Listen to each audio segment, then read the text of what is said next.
Tohin'ny tantara Tohin'ny fahalasana ny Nary iny izay tena sedra mafy be ho anay Tarika Zay fa araky ny efa voasoratra Nary dia rohititsika foana ny Zay fandaminana be ao anatin'ilay izy satria tampoka le nalasanany fa manomboka amin'ny ity fisaorana izay atolotritsika anazy ity ilay fampisehoana misaotra Nary izay efa natomboka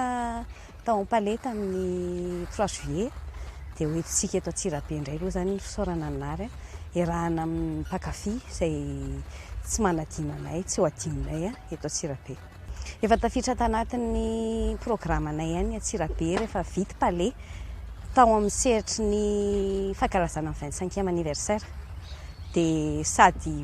mankalaza n'izay 25e izay foantsika no misaotra ny Nary izany Antsirabe tohizana foana ilay programa.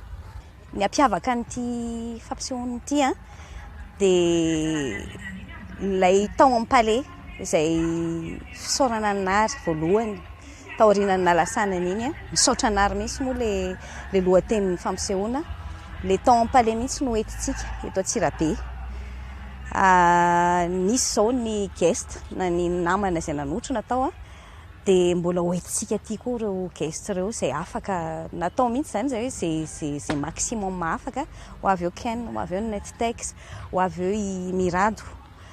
Dia ny ampiavaka anazy mihoatra ny tao amin'ny palais ilay fahabangana efa ela be tsy niaonana iny izany hitanay hoe efa miandro fotsiny efa mifampiandro fotsiny tsika hoe na izay na nareo dia ho ataontsika mitambatra ao daholo ny fankalazana ny 520 taona koa moa izany izay efa nanomboka tamin'ny 5 décembre dia isaorantsika ny Nary be da be izany zavatra rehetrarehetra izany dia mihitsy izay efa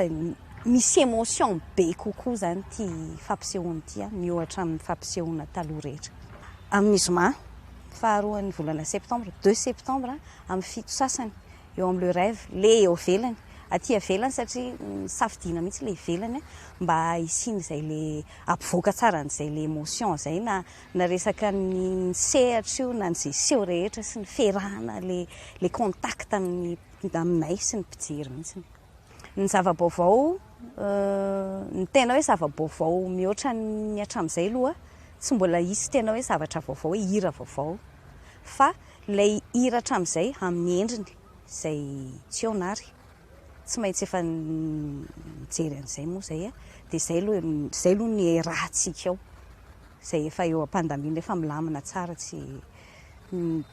zavatra hoe surprise be hoe apagaga anareo fa reny hira reny ihany fa amin'ilay fiarahantsika vaovao izao.